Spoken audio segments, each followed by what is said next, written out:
I never expected to end up in a standoff with a middle-aged woman in my own living room, but life has a way of surprising you. Especially when that woman is demanding you sell your house to her precious son at half its market value while completely unaware that you investigate housing fraud for a living. I'm not selling my house, Mrs. Peterson. Not to your son, not to anyone, I said for what felt like the 20th time that afternoon. Karen Peterson, HOA president of Oak Ridge Estates for the past 8 years, narrowed her eyes at me as if I'd just suggested we paint the community clubhouse hot pink with yellow polka dots. Her perfectly highlighted bob didn't move an inch as she shook her head in disappointment. Ethan, be reasonable, she said, pronouncing my name like it was something distasteful. My Nicholas just got married. They need to start building equity. Your house is perfect for a young couple, and you're just one person. It's selfish, really. I had moved into Oak Ridge Estates 3 months ago after 15 years of renting. At 42, I had finally saved enough for a down payment on a modest 3-bedroom in this quiet suburban neighborhood. The house needed work, the previous owners had let it deteriorate, but the bones were good, and I was excited to make it my own. Karen had seemed friendly enough when I moved in, bringing over a welcome basket with a neighborhood directory and a schedule of HOA meetings. That friendliness had evaporated the moment I declined to sell my newly purchased home to her son at what she called a family discount. I appreciate your son's situation, but I just bought this house. I have no intention of selling it, I repeated, wondering how much clearer I could be. Karen's smile turned brittle. Well, I suppose I understand. But just so you know, the HOA has very specific rules about property maintenance. Very specific.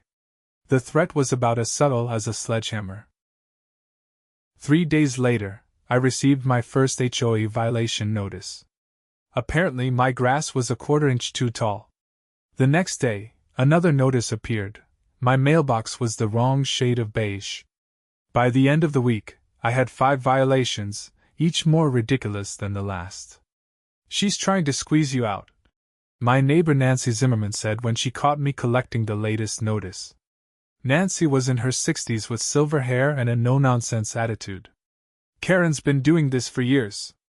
Forces people to sell when they can't keep up with her violations and the fines that follow. That's harassment, I said, studying the notice that claimed my garden gnome was an unauthorized lawn ornament. Nancy snorted. Try proving it. Half the HOA board is related to her somehow. The other half is terrified of her. I thanked Nancy for the insight and went inside to make a phone call. Not to a lawyer, though that would have been the normal response. Instead, I called my supervisor at work. Sounds like you might have stumbled onto something in your own backyard, Director Collins said after I explained the situation.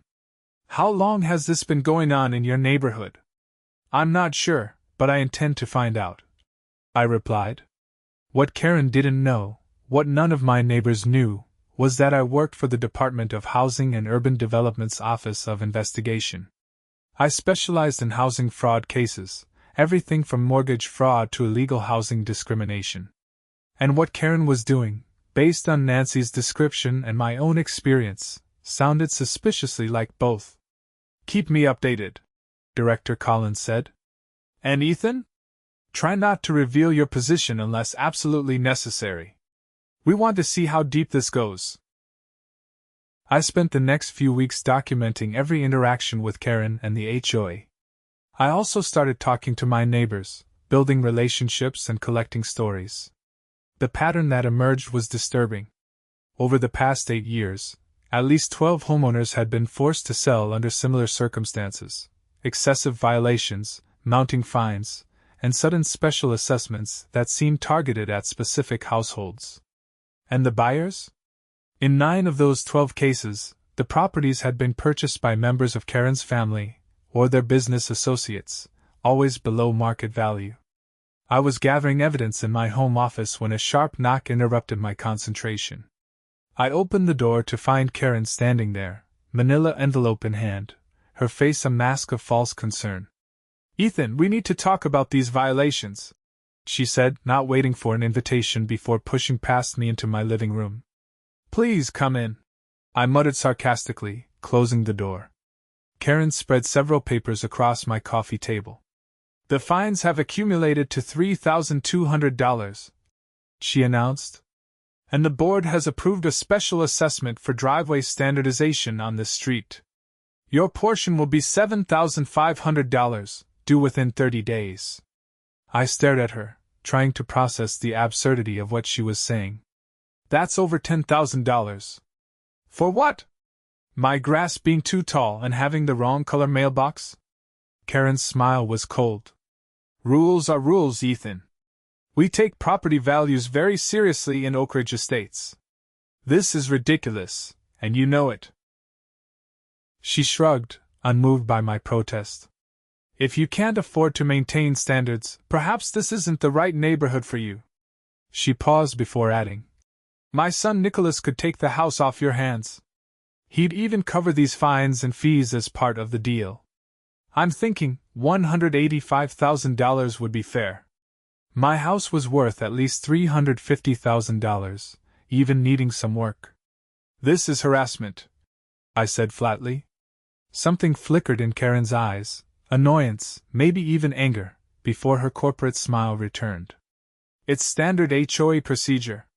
If you don't like it, you can always appeal to the board.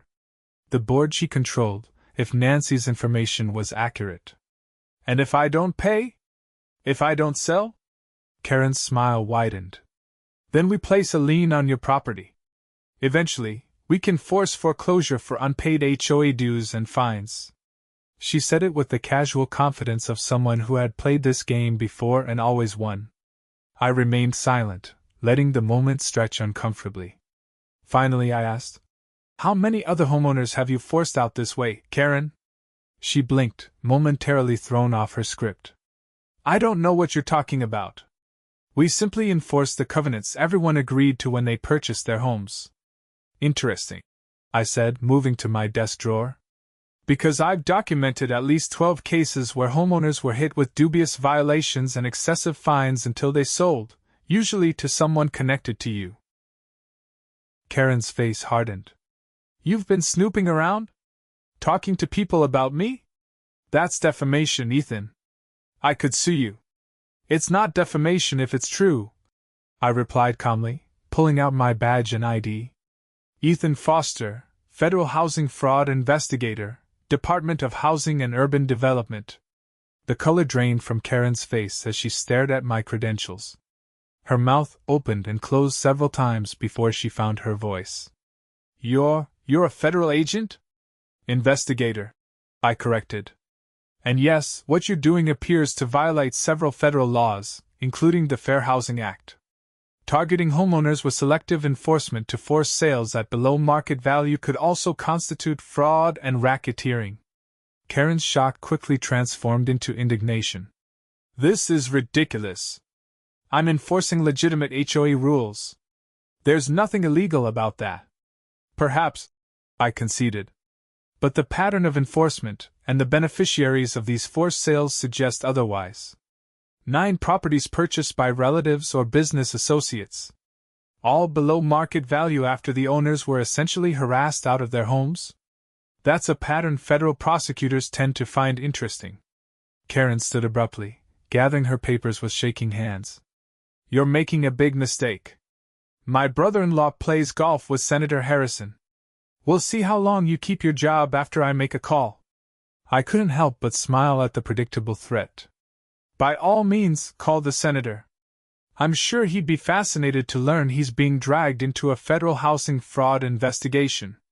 Politicians generally love that kind of publicity. Karen stormed toward the door but paused with her hand on the knob. This isn't over, Ethan. Actually, for you, I think it is, I replied. I'll be presenting my preliminary findings to the U.S. Attorney's Office next week. You might want to lawyer up. After Karen left, I called Director Collins and updated him on the confrontation.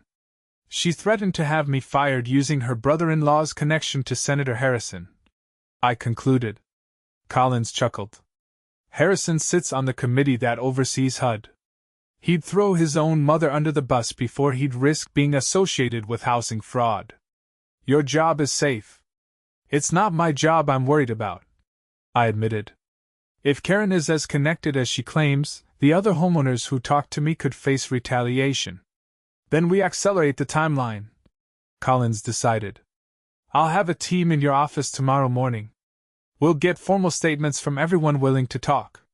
The next few days were a whirlwind. HUD investigators interviewed over 20 current and former Oak Ridge Estates residents. We uncovered evidence of falsified HOA records, selective enforcement, and even instances where Karen had accessed homes without permission, using her HOA master key to inspect for violations. Most damning was the financial trail.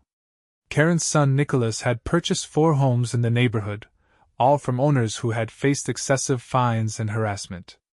In each case, he had flipped the properties within months for profits exceeding $50,000. Karen's daughter, sister, and brother-in-law had similar patterns of suspicious acquisitions. A week after our confrontation, I was reviewing documentation when Nancy knocked on my door, her expression grave. "You need to see this," she said, handing me a letter. It was an announcement of an emergency HOA board meeting to discuss unauthorized federal investigations targeting board members, and a proposal for a special legal defense fund assessment of $5,000 per household.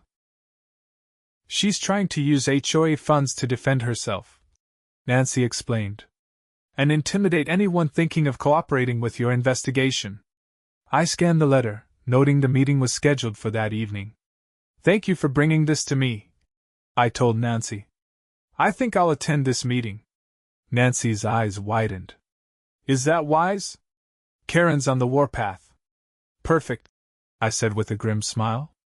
"The more desperate she gets, the more mistakes she'll make." The clubhouse was packed that evening. Karen stood at the podium, looking confident despite the circumstances. She faltered momentarily when she saw me enter, but quickly recovered.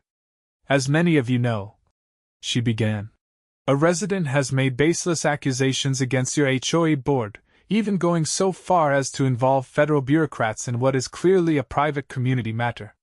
Murmurs spread through the crowd. I remained standing at the back, arms crossed, watching.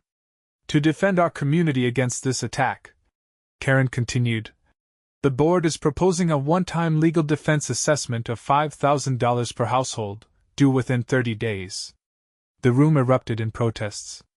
Karen banged her gavel repeatedly. "Order! This is for your protection too.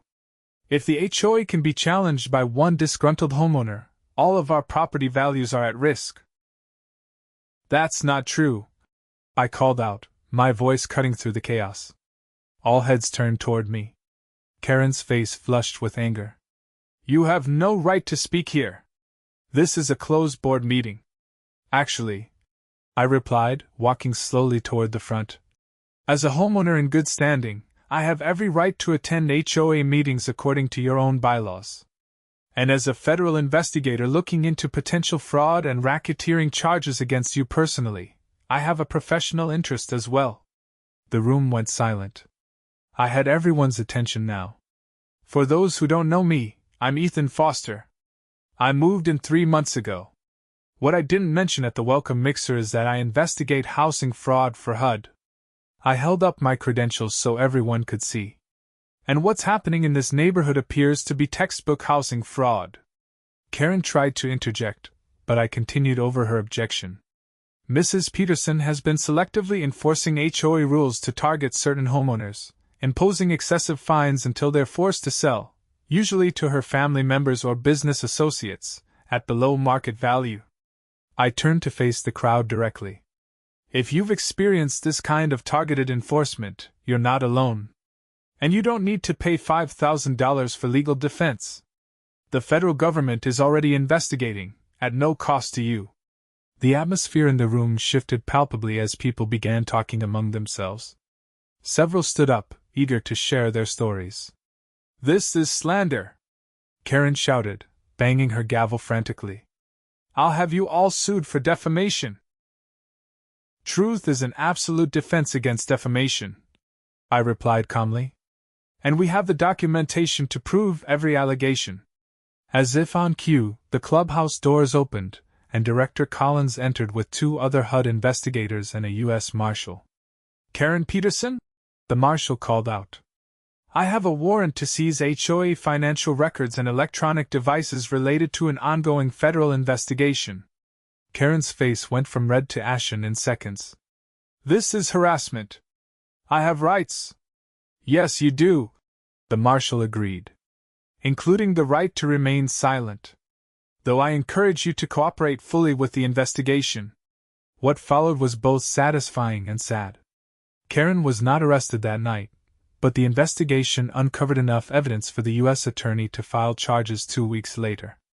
Karen, her son Nicholas, and 3 other board members were indicted on multiple counts of mail fraud, wire fraud, conspiracy, and violations of the Fair Housing Act. The scheme had been more extensive than I initially thought. Beyond forcing sales through selective enforcement, they had embezzled over $200,000 from the HOA Reserve Fund through fake vendor contracts and inflated maintenance bills. In the aftermath, the remaining homeowners elected a new HOA board, with Nancy Zimmerman serving as president. The community came together to revise the bylaws, adding transparency requirements and limits on fines and special assessments. 6 months after moving in, I finally had the peaceful home I'd hoped for. The grass was occasionally a 1/4 inch too tall, my mailbox was still the wrong shade of beige, and my garden gnome stood proudly in my front yard, all without a single violation notice. As for Karen, she eventually accepted a plea deal that included restitution to the HOA and the homeowners she had defrauded. Her son Nicholas had to surrender the profits from his property flips. Neither would be involved in property management or homeowners associations ever again. Sometimes I think about that moment in my living room when Karen first saw my badge. The look of shock and fear that crossed her face before she recovered her composure. It wasn't just that she had picked the wrong person to harass, a federal investigator who specialized in exactly the type of fraud she was committing. It was the realization that her carefully constructed kingdom, built on intimidation and manipulation, could come crashing down with a single miscalculation. Nancy stopped by recently with a bottle of wine to celebrate the 6-month anniversary of the liberation, as she called it.